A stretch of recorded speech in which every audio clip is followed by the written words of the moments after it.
Olá, eu sou Newton Binhoto, professor aposentado da Universidade Federal de Minas Gerais, professor de filosofia e um dos autores que mais me interessou ao longo da minha carreira e ainda hoje foi Maquiavel.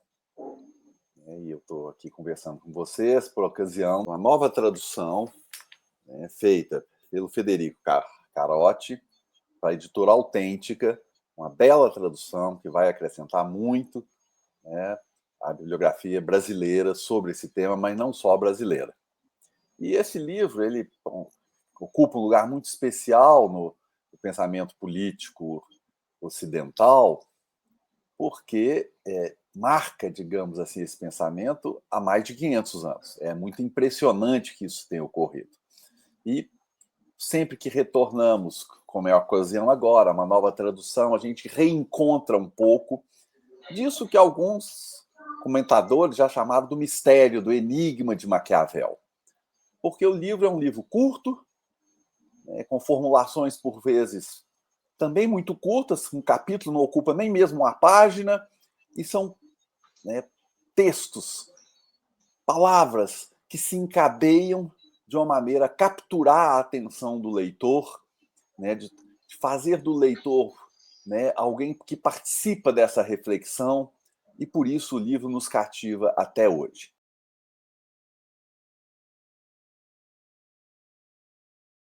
Em 1513, Maquiavel acabara de deixar suas funções junto ao governo de Florença.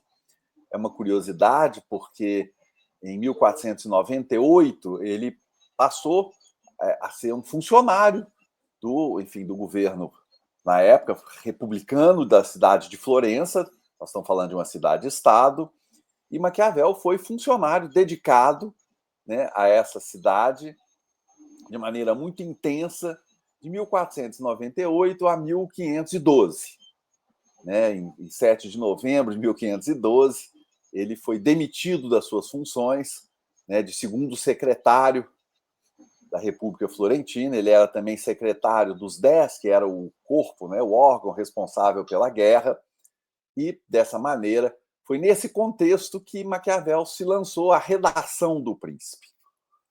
Redação que foi rápida, que foi rapidamente circulou, porque a obra não foi publicada naquele momento, ela começou a circular em 1503, ela só seria publicada depois da morte do Maquiavel, que ocorreu em 1527, mas, seja como for, para os padrões da época, era comum que manuscritos circulassem. O Príncipe foi um manuscrito que circulou rapidamente na Itália e fora da Itália, e, portanto, seu impacto foi imediato. Tão imediato que um professor, Agostino Nifo, da Universidade de Pisa, já fez um pequeno plágio da obra em 1521. Agora, o contexto é que Maquiavel não escreveu O Príncipe antes, mas quando ele passa a integrar o governo florentino em 1498, ele já começa a pensar e a viver, sobretudo, a política.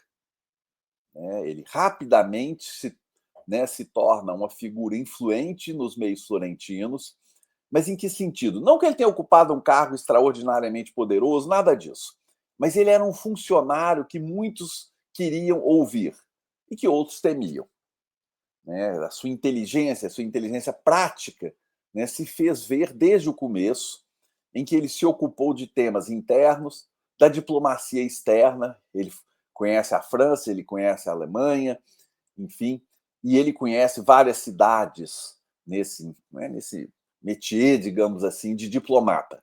Embora ele nunca tenha sido, por pessoal, embaixador. Não, ele não tinha nem dinheiro para ser um embaixador, porque muitas vezes os embaixadores, na época do Renascimento, tinham que custear as suas missões. Maquiavel vinha de uma família antiga, é verdade, mas empobrecida. Então, ele nem teria como financiar suas missões diplomáticas. Mas é nesse, digamos assim, é nesse contexto que ele vai tendo o que ele mais tarde chamará, e aqui nessa nova edição está bem traduzido, esse começo do Príncipe, que ele fala que ali ele reuniu as suas experiências com o tempo presente e as suas leituras dos antigos escritores políticos. É uma síntese, portanto, de duas coisas. E o Príncipe, ele não é Porque nós podemos pensar nos dias de hoje, quer dizer, que um autor prepara uma obra durante muito tempo. Não, Maquiavel viveu, em primeiro lugar.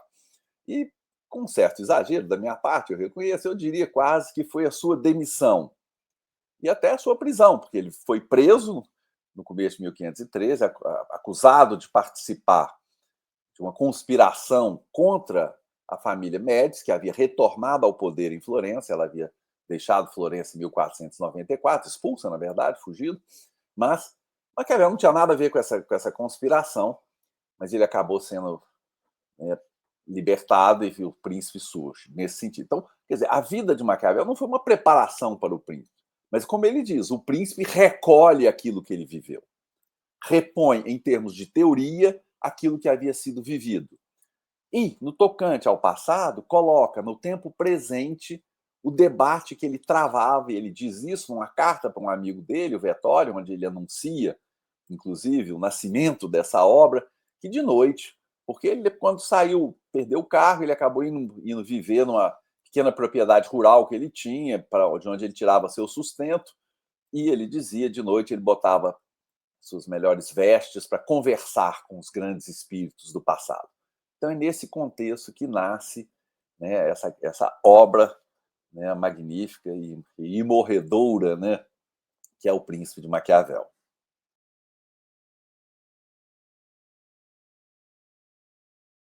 Eu acho que é interessante pensarmos que o que marca uma grande obra é não só, claro, o texto que nós temos hoje, né, aqui conosco, mas também a sua recepção. Uma obra, ela atravessa os tempos porque ela é lida e relida, né? Então, a cada geração corresponde uma releitura dessa obra, uma reapropriação, que muitas vezes tem a ver com os ares do tempo, né? E são esses ares do tempo que forjaram, né, digamos assim, isso que nós chamamos do maquiavelismo, né? Isso que nós chamamos do maquiavelismo nada mais é do que a primeira recepção da obra, recepção que se deu não só na Itália, pelo contrário, também na França e em outros lugares, e que atribuíam, digamos assim, a Maquiavel, né, um certo caráter demoníaco, literalmente. Né, na Inglaterra, né, logo umas décadas depois, se empregava o termo de Old Nick, né, para designar, o velho Nick, de Nicolau, para designar, na verdade, o demônio. Então, Maquiavel, né, imediatamente foi tratado dessa maneira. Aliás, o livro, rapidamente, 1540, é posto no Index Prohibitorum da Igreja Católica, ou seja, os livros que não deveriam ser lidos, e daí começa essa, né, eu diria, má fama de Maquiavel. Má fama que vai gestar o maquiavelismo. É curioso, né? É um autor que vai gestar um adjetivo. Né? A gente fala, tal pessoa é maquiavélica. Né? Então, ele vai também de ações maquiavélicas. É curioso, né, que um autor venha a encampar um quadro, né, linguístico amplo. E muito disso se deve ao contato da época ou das épocas com a obra. Porque a obra, ela é muito astuciosa. Qual que é o formato, né, da obra? É o que se chamava de um espelho dos príncipes.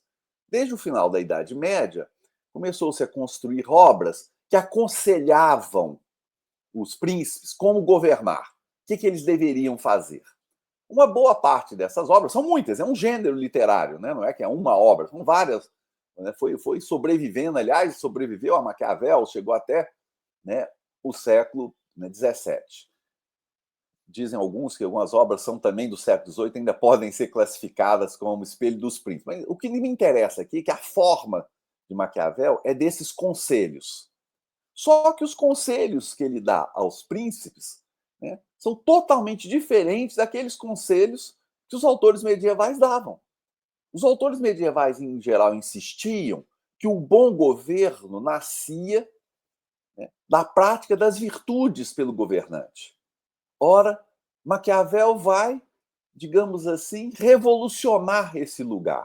Ele vai dar conselhos, ou pelo menos o que aparece como conselhos, porque ele, na verdade, retoma uma forma para explodi-la. Mas esses conselhos nada mais têm a ver com o quadro das virtudes cristãs que orientavam esses autores dos espelhos dos príncipes. né? Se tomarmos, por exemplo, uma questão que aparece no texto de Maquiavel, se é melhor ser amado do que temido. Ora, para um autor cristão, é evidente, ou quase evidente, que a resposta deveria ser: é melhor, né, ser amado, óbvio. Afinal, o cristianismo, o catolicismo se colocava como a religião do amor. Maquiavel vai discutir. Não é ruim ser amado, de forma alguma. Se um governante pode ser amado, ele vai dizer: excelente. Agora, se você tiver que escolher, numa dada situação, qual é melhor para o governante do ponto de vista da conservação do seu poder? Não da sua afirmação, da sua pessoa moral, mas da afirmação do seu poder. Vai dizer, numa situação, né, em que o poder está ameaçado, é melhor ser temido. É melhor ser temido porque as pessoas respeitam mais o medo do que o amor. E por aí vai. Então, o livro se constrói também, né, contra uma certa tradição, contra a relação moral e política, em que havia prevalência do elemento moral sobre o elemento político. Maquiavel nunca diz que o elemento moral deveria ser extirpado da vida pública. Apenas ele diz que é preciso compreender que o papel moral não nos dá a inteligência da política no seu todo.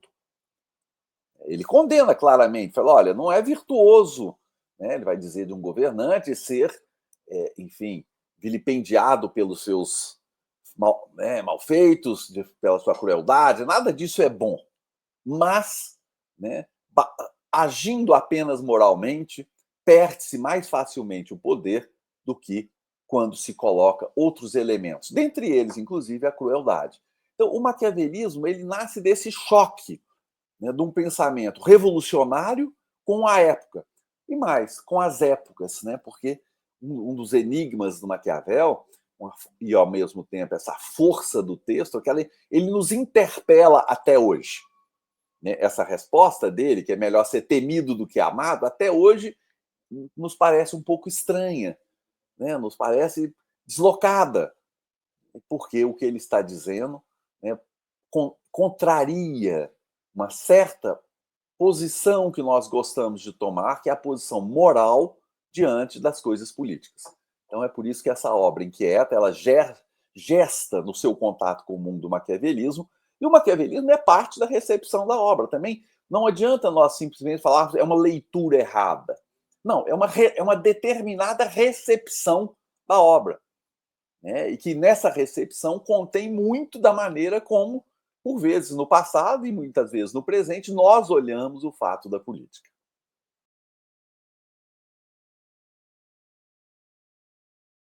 Bom, eu acho que a primeira coisa que nós devemos, digamos assim, prestar atenção quando se trata, né, de Maquiavel é que no 15º capítulo do Príncipe, ele coloca que me parece que até hoje pode servir como uma espécie de eixo, né, uma espécie de eixo do seu pensamento. Por que é um eixo do seu pensamento? Porque ele vai dizer para aqueles que sempre, né, gostaram de imaginar coisas, enfim, de pensar coisas sobre a política, que é preciso, né, uma atenção à maneira como nós nos dirigimos à realidade. Então, eu cito aqui um trecho da tradução da Autêntica, da editora Autêntica, em que ele diz: mas sendo minha intenção escrever coisas úteis a quem interessar, pareceu-me mais conveniente procurar, esse é o termo que me interessa, a verdade efetiva das coisas, mais do que a sua imaginação. E eu continuo com a citação, e muitos imaginaram repúblicas e principados que nunca foram vistos, nem se soube que tenham existido de verdade. Pois há tão grande distância entre a maneira como se vive e a maneira como se deveria viver, que quem troca o que se faz por aquilo que se deveria fazer, conhece antes sua ruína do que sua preservação. Esse é o texto da tradução da Autêntica. Ora, é a partir dessa ideia que nós podemos ver a atualidade maquiaveliana e como ele poderia dirigir-se aos principais, ou muitos dos principais atores políticos atuais. Ou seja, prestar atenção à verdade das coisas e não à imaginação de como elas deveriam ser. poderíamos dizer em outra linguagem, né, com menos utopia. Pensarmos mais diretamente, né, as coisas e com menos utopia. E aí, voltando para o texto, ao presidente Lula, que teve 2 mandatos, como nós sabemos, entre 2003 e 2010, e que voltou recentemente, né, à posição de liderança. Ora, o que Maquiavel percebeu, né, e isso talvez ele dissesse ao presidente Lula, é que o sucesso do passado não garante uma forma de ação presente que também será exitosa. E que é muito comum, né, a dificuldade, como diz Maquiavel, eu cito a tradução da Autêntica, que não se encontra um homem tão prudente que saiba se adaptar. Porque, de fato, o governante, aqui sou eu falando, né, acaba achando que uma coisa que ele fez no passado e deu tanto certo, vai dar certo de novo agora. Maquiavel diz, não é verdade. Os tempos mudam e é preciso saber, digamos assim, se inclinar diante desses novos tempos para efetivamente buscar esse grande sucesso que foi do passado. A Trump, talvez, fosse interessante notar que, no começo, Maquiavel parece dar razão a Trump. Em que sentido? Né? Ele, é, ele diz que é melhor, já que for, né, necessariamente fazer algo de ruim, fazer rapidamente. Todos, né, eu cito agora, fazê-lo, essas coisas ruins, todas de uma só vez. Né? Para não precisar renová-los a cada dia. E não os renovando, poder dar segurança aos homens e conquistá-los com benefício. Então, parece que uma ação do presidente Trump se coaduna com essa ideia. Mas tem um problema. É que, primeiro, é preciso parar esse tipo de ação do início. E, segundo, que não se governa só com a força. Ele diz, Maquiavel, eu cito no capítulo 18, deveis, portanto, saber que há 2 formas de combater. Uma com as leis, a outra com a força. A primeira é própria do homem, a segunda dos animais. E que, portanto, a ideia de que se governa só com a força é uma ilusão. Ela não pode durar, ela pode levar o governante à ruína. Né? Porque o próprio dos homens é governar com as leis. O que isso quer dizer? Ou seja, de fazer uma política, né, capaz da negociação, capaz do diálogo, capaz de escutar o outro. E, curiosamente, talvez para Putin seja algo parecido, porque, né, diante dessa presença do Trump na cena mundial, é verdade que Trump deu a Putin, digamos assim, um relevo, né, mundial, um relevo diante das suas agressões ao território da Ucrânia, que parecia quase impossível há pouco tempo. Né? Mas, e nesse sentido, é também, de novo, compreensível que Putin esteja alegre com esse novo lugar que ele está ocupando na cena mundial. Mas Maquiavel lembra uma coisa, que as ações humanas ocorrem num território de indeterminação. Uma parte nós sabemos e fazemos como sabemos. A outra, que ele atribui a Deus, a fortuna, né, é impossível de saber. É impossível de saber. E é por isso que ele não hesitaria em dizer, em primeiro lugar, para Putin, é um trecho que eu falei anteriormente, sem citar diretamente, ele diz, e tão pouco se pode chamar de virtude matar os concidadãos, trair os amigos, viver sem fé, sem piedade, sem religião. Tais procedimentos podem levar à conquista do império, mas não da glória. Parece um trecho dirigido, né, ao governante russo. Mas, ao mesmo tempo, ele diz, ótimo, com toda a sua soberba, lembre-se que as ações humanas são, de um lado, fruto da razão e, de outra, são impulsionadas ou destruídas pela fortuna. O que é a fortuna? É o acaso. Não há como controlar o acaso. E não há como construir uma forma de ação que, digamos, anule o acaso. Eu posso minorar o acaso, ou melhor, o impacto do acaso nas coisas da vida política, mas eu não tenho como, digamos assim, retirá-lo da vida política. E, nesse sentido, o fato, né, de que Putin, até agora, pelo menos nos tempos recentes, conseguiu alicerçar o seu poder num uso da força, né, vale para Trump como para ele, né, é preciso leis. Né, no plano internacional é preciso paz. né? E ora, a fortuna, ela sempre, né, está presente nesses momentos. Portanto, não existe o governante absoluto. Não existe o ator que sempre sabe fazer bem as coisas, né? Porque esse ator sempre terá de lidar com o acaso que é próprio das ações humanas.